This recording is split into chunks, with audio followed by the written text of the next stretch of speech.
Rev up your engines!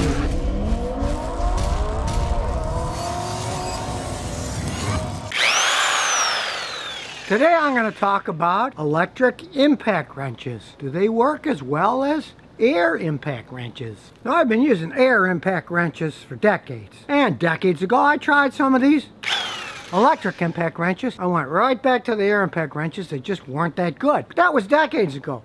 Let's see what they're like today. Because let's face it, air impact wrenches, they need an air supply to work. So you need long hoses to follow wherever you're working. You need a big compressor set like this to power them, to get the air pressure. And you need a power supply of electricity to run your compressor, or one of those gasoline engines. They can also run the compressors too, but of course then you need gasoline to run them on. With an electric impact wrench, all you need is electricity. You plug it in, and away you go. Now, there are battery operated impact ones too. I personally am not a fan of the battery operated ones because I work here in my garage.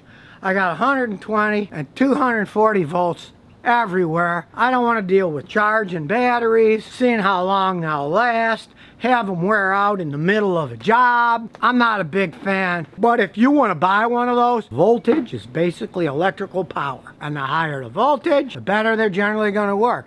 But of course, as far as I've seen, they don't make any 120 volt ones. So you're plugging into the house 120, you're going to get a lot more power than you're going to get out of a little battery pack. And of course, as long as you got power, it's not going to run out in the middle of the job. Now let's compare the weights.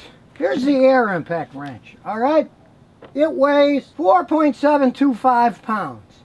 Now, we'll see how much the electric impact wrench weighs. It weighs 7.35 pounds, so it's quite a bit heavier. So realize the air impact weighs a lot less. Less strain on your hands, less weight to wrangle around when you're doing stuff. There's a plus for the air impact wrench.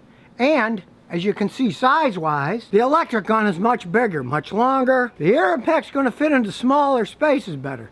Now, if you're taking tires off and things like that, you really don't care about space. So these are perfectly fine for that. But if you're working in confined spaces, which is often the case in cars, you're not going to be able to fit an electric impact where you can fit an air impact. Now let's talk about power. You measure it in foot-pounds of torque power, rotational power. This electric one is rated at 450 foot-pounds of torque for taking nuts off and putting them back in. That's a reasonable amount of power. But the air impacts, they got a lot more power. You got a lot more bang for your buck. This is a Nitro Cat 1200. I've had it for years. It's called the 1200 because it has more than 1,200 foot-pounds of reverse torque. That's a lot of power. Now, this isn't a totally fair comparison because this Porter cable one, this thing's like $89. This Nitro Cat was $189. Costs a lot more, and of course you got to have the air compressor, the hose, and all that, so you're going to spend a whole bunch more money. Now, unless you live up north where everything's rusted away and won't come off, you're generally not going to need 1,200 foot-pounds of torque to take things apart. No car is built that way. But if you do have rusted out old vehicles that you got to take apart a lot, you're really better with an air impact setup because they can have so much more power. But for normal use, these electric impacts can often serve a good purpose if you're working on your own car, like taking off the tires, take off the hubcap, get the right socket, put it on, off it comes. It easily takes off all the lug nuts. Off goes the wheel.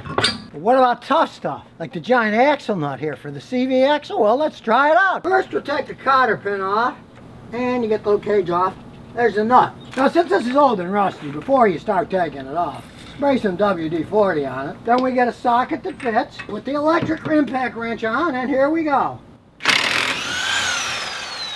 Took it right off. So I took this 30mm bolt right off. Odds are you're not going to be taking any bigger bolts off working on your own car. For normal usage, the electric impact wrench, it's a handy, relatively inexpensive tool for doing a lot of work. You don't have to buy the hose. You don't have to buy the compressor. And if you're doing air tools, you have to buy a separate air tool for each one. Odds are you already got a whole bunch of electric tools, drills and stuff like that that plug into the wire, so maybe get an electric impact wrench for doing some work on your car. Too much power is actually bad. This air impact with its over 1,200 foot-pounds of torque is almost 3 times this.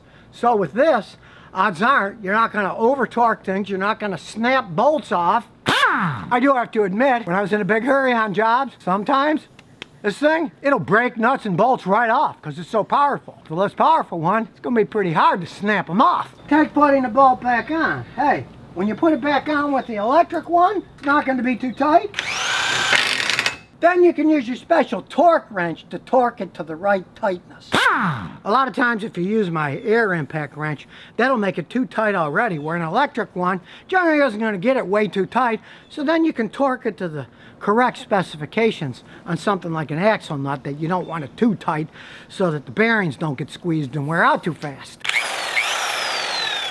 So now you know a little bit more about electric impact wrenches and how they might be a good tool for you. And since it's Mechanic Monday, I'm giving away one of these Porter Cable electric impact wrenches. To have a chance to win, just place a clean, non-offensive comment on the YouTube comments below, and the winner will be chosen randomly by computer to get a nice electric air impact wrench so you can work on your own car.